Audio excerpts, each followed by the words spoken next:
Hello guys, I hope कि आप सभी लोग सेफ हैं। यार तुम्हें पता है कि मैं जनरली ऐसे टॉपिक्स पर वीडियो नहीं बनाता हूँ क्योंकि मैं हमेशा वही टॉपिक्स कवर करना चाहता हूँ जो कि तुम्हें वैल्यू प्रोवाइड करें। लेकिन कल जब मैंने पोल डाला था तो a lot of you wanted कि मैं इस पर एक वीडियो बनाऊं।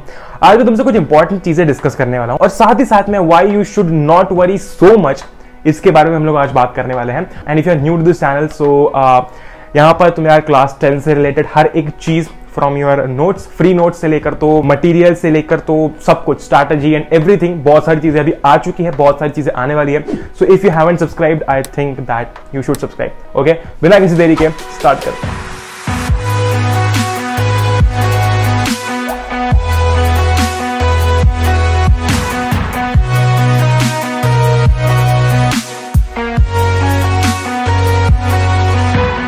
देखो, सबसे पहले मैं कुछ तुम्हें ऑफिशियल जो न्यूज़ है वो शेयर कर देता हूं, उसके बाद में हम लोग कुछ काफी इंपॉर्टेंट बातें करेंगे। सबसे पहले तो ऐसा है कि यहाँ पर 25 से 33% यानी कि 25 से 33% तक के सिलेबस रिडक्शन की बातें चल रही है। अब बात ऐसी है कि 25 से 33% सिलेबस रिडक्शन का मतलब जब तुमने सुना होगा तो तुम्हारे दिमाग में सिर्फ एक ही थॉट आया होगा कि भैया जो टॉपिक मैंने कर लिया है अगर वो हट गया तो क्या।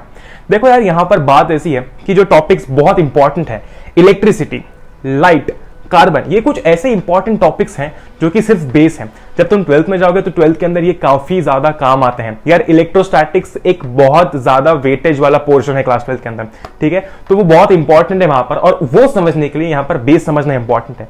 तो काफी कम चांसेस है कि ऐसे कुछ इंपॉर्टेंट चैप्टर्स हट जाए। दूसरी बात ऐसी कि ऐसा भी हो सकता है कि पूरा का पूरा चैप्टर न हटे, सिर्फ उसके कुछ टॉपिक्स हट जाए। Now what do I mean by this? यार अगर तुम देखते हो तो इलेक्ट्रिसिटी के अंदर अपना इलेक्ट्रिक पोटेंशियल है, पोटेंशियल डिफरेंस है, रेजिस्टेंस है, ओम्स लॉ है, ये सारे अलग अलग टॉपिक्स हैं और ये सारे टॉपिक्स मिला के एक इलेक्ट्रिसिटी नाम का चैप्टर बनता है। उसी तरीके से ऐसा हो सकता है कि जो चैप्टर्स इतने ज्यादा इतने ज्यादा टफ नहीं है, काफी इजी है, उनमें से कुछ टॉपिक्स हटा दिए जाए या फिर वो चैप्टर हटा दिया जाए। दोनों में से कुछ भी हो सकता है। अब यार यहाँ पर ऐसा बोला जा रहा है कि जो टॉपिक्स हैं जो कि इतने इंपॉर्टेंट नहीं है उनको हटा दिया जाए और पूरे के पूरे चैप्टर को न हटाया जाए।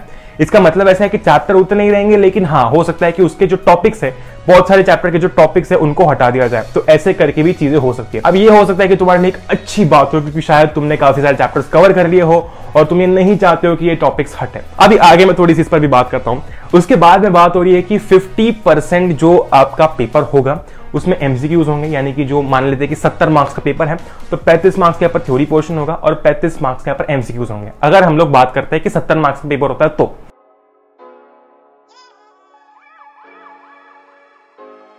अब मैं तुमसे बात करता हूं कुछ इंपॉर्टेंट कि तुम्हें इतना टेंशन क्यों नहीं लेना चाहिए।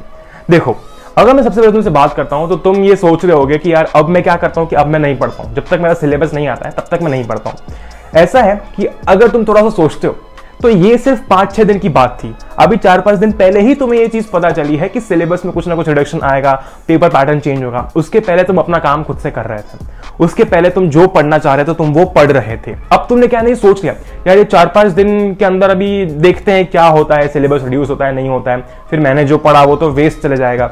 यार मुझे बात बताओ, क्या सिलेबस रिड्यूस होना, कम होना, ज्यादा होना ये तुम्हारे हाथ में है?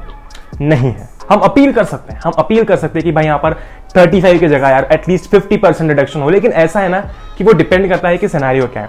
अगर स्कूल्स जो है वो अगस्त सितंबर तक खुल पाते हैं तो बात अलग है, लेकिन अगर स्कूल्स नहीं खुल पाते हैं, if cases and the pandemic still continues, तो फिर क्या होगा? उस केस में यार फिर हम लोग बात कर सकते हैं कि हम अपील कर सकते हैं। अब देखो, सबसे पहली बात तो ऐसी है कि तुम्हारे दिमाग में एक थॉट आ रहा होगा कि शायद जो चैप्टर मैंने पढ़ लिया है वो हट गया तो क्या होगा। यार ऐसी बात है कि ये न्यूज तुम्हें सिर्फ 4-5 दिन पहले पता चली है, तुम्हें अभी अभी पता चला कि ये जो चीज है वो हटने वाली है। उसके पहले तक तुम अपना काम कर रहे थे, तो ये 5-6 दिन के गैप से, ब्रेक से क्या हो जाएगा? क्या तुमने जो पढ़ा है तुम वो भूल जाओगे? नहीं भूलोगे। क्या तुमने जो याद किया था तुम वो भूल जाओगे? क्या तुमने जो चैप्टर देखा था, समझा था, वो भूल जाओगे? जब नहीं भूलोगे, नहीं समझोगे और वो चीज तुम्हारे हाथ में नहीं है तो इतनी टेंशन लेने वाली क्या बात है? मतलब तुम ये सोच रहे हो कि यार मैंने जो पढ़ लिया था अगर वो नहीं आया तो, ये सोचने की जरूरत क्या है? यार तुमने वो पढ़ लिया, अब वो आएगा नहीं आएगा ये तुम्हारे हाथ में नहीं है, ये किसी के हाथ में नहीं है, ये पैंडेमिक किसी के हाथ में नहीं है। जो भी चीजें चल रही हैं, जो भी डिसीजंस लिए जा रहे हैं वो इस पैंडेमिक को देखकर लिए जा रहे हैं। तो सिलेबस कितना रिड्यूस होगा, कितना जाएगा, कितना आएगा, ये हमारे हाथ में नहीं है। हम अपील कर सकते हैं, हम मिलके अपील कर सकते हैं कि यार अगर स्कूल जो है वो लेट स्टार्ट होते हैं तो भाई सिलेबस कम हो जाए, अगर स्कूल जो है वो जल्दी स्टार्ट हो रहे हैं तो एटलीस्ट रिडक्शन हो थोड़ा बहुत जो लॉस हुआ है उसके अकॉर्डिंग। क्योंकि ऑनलाइन क्लास में ऑफकोर्स ये सब जानते हैं, ये ऑफकोर्स सब जानते हैं कि ऑनलाइन क्लासेस में इतना ज्यादा समझ में नहीं आ रहा है। It is just for the sake कि हाँ स्कूल चल रहा है, क्लासेस चल रही है। अब इतना ज्यादा किसी को समझ नहीं आ रहा है। अब इसमें किसी की भी गलती नहीं है। अब ये एक ऐसी सिचुएशन है जहां पर कोई भी कुछ नहीं कर सकता। अगर मैं बात करता हूं तो सिलेबस कवर करवाना है, ऑल्दो वो ऐसा हो रहा है कि सिलेबस ढंग से कवर नहीं हो रहा है, मैक्सिमम तुम्हें होमवर्क मिल रहा है, राइट। दूसरी बात ऐसी कि यार इस सिचुएशन में कोई भी कुछ नहीं कर सकता है। All that we can do is do our work. देखो ऐसा है ना कि क्लास 10th के लिए 25 से 33% तक का reduction is kind of okay, क्योंकि यहाँ पर जो कोर्स है वो इतना ज्यादा वास्ट नहीं है, इतना ज्यादा नहीं है। और अगर तुमने कोई चैप्टर पढ़ भी लिया है और वो हट जाता है तो एक चीज समझो कि ये तुम्हारे हाथ में नहीं है।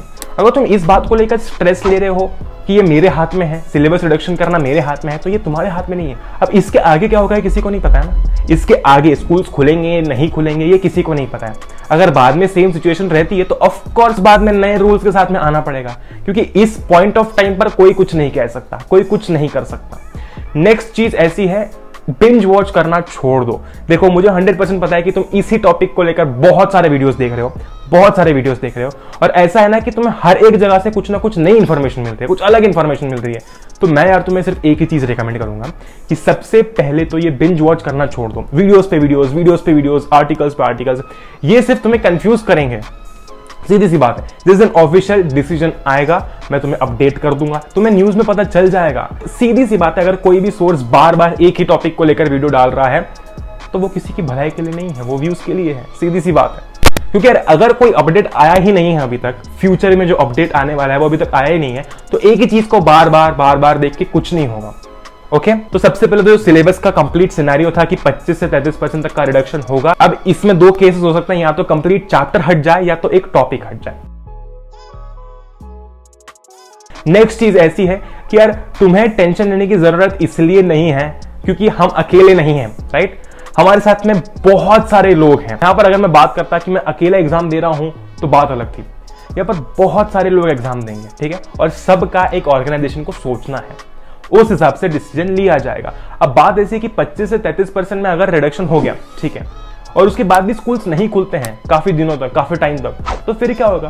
फिर कहीं ना कहीं यार वापस से चेंजेस लाने पड़ेंगे। तो ये जो चीज हमारे हाथ में नहीं है उस पर तुम टेंशन लेना छोड़ दो। अब मैंने तुम्हें बताया यार कि आर एनवायरमेंट जो है, उसके बाद फिर सोर्सेज ऑफ एनर्जी वगैरह जो है, मैनेजमेंट ऑफ नेचुरल रिसोर्सेज, ये कुछ ऐसे छोटे छोटे चैप्टर्स हैं जो कि अगर हट भी जाते तो कोई फर्क नहीं पड़ेगा। और अगर ये नहीं भी हटते तो इसमें से कुछ टॉपिक्स अगर हटा भी दिए गए, इस चैप्टर में से कुछ टॉपिक्स हटा दिए गए, तो भी कोई चिंता वाली बात अपने लिए नहीं होगी। तो सबसे पहले तो अपन टेंशन नहीं लेंगे। दूसरी बात ऐसी है कि जो रिडक्शन होगा ऑफ कोर्स वो यही देखकर होगा कि यार आगे जाकर जो टॉपिक्स यहाँ पर हटाए जा रहे हैं उनका कुछ इतना ज्यादा इंपॉर्टेंस ना हो। ये तो अगर तुम सोचो कि इलेक्ट्रिसिटी हटा दिया गया तो क्या होगा, क्योंकि यार 12th में इलेक्ट्रोस्टैटिक्स आएगा, वो बहुत इंपॉर्टेंट है, बहुत ज्यादा बड़ा डोमेन कवर करता है वो क्लास 12th के लिए। तो यार यही बात है, मैं तुमसे सिर्फ इतना कहना चाहता हूं कि ये जो न्यूज इतनी आई है, इतनी तुम अपने दिमाग में रखो, कोई चिंता वाली बात नहीं है। तुम बार बार जाकर इस बारे में इंफॉर्मेशन मत लो, क्योंकि जिस दिन भी ऑफिशियल अपडेट आएगा उस दिन तुम्हें पता चल जाएगा। तो चिंता करने वाली इसमें कोई भी बात नहीं है। तो तुम ये मत सोचो कि यार मेरा क्या होगा, ये क्या होगा, क्योंकि जो भी डिसीजन लिया जाएगा यार ऑफकोर्स इसमें पेरेंट्स भी हैं, और सारे पेरेंट्स सबसे पहले अपने बच्चे की सेफ्टी चाहते हैं। ओके ऑफ कोर्स हर एक पेरेंट अपने बच्चे की सेफ्टी चाहता है। तो ये सब कुछ देखकर मैं तुमसे बस इतना कहना चाहता हूँ कि सबसे पहले तो अपनी केयर करो, सबसे पहले आराम से घर पर रहो, सेफ रहो। और दूसरी बात ऐसी है कि इस बात को लेकर स्ट्रेस मत लो, लोड मत लो, ठीक है। आई होप कि आप सब लोग सेफ हैं। इसी के साथ साथ बस यार मैं बस यही बताना चाहता हूँ तुमको इस वीडियो में कि जो इन्फॉर्मेशन है वो कुछ इतनी अभी तक आई है, और कहीं से तुमको बढ़ा चढ़ा के इन्फॉर्मेशन मिल रही है तो पहले उसको चेक करो कि वो सोर्स जेन्युइन है या फिर नहीं है। ओके आई होप कि आप सभी लोग सेफ हैं। एंजॉय करो, स्टे होम, स्टे सेफ। बस यार जय हिंद, वंदे मातरम, we meet in the next one. Till then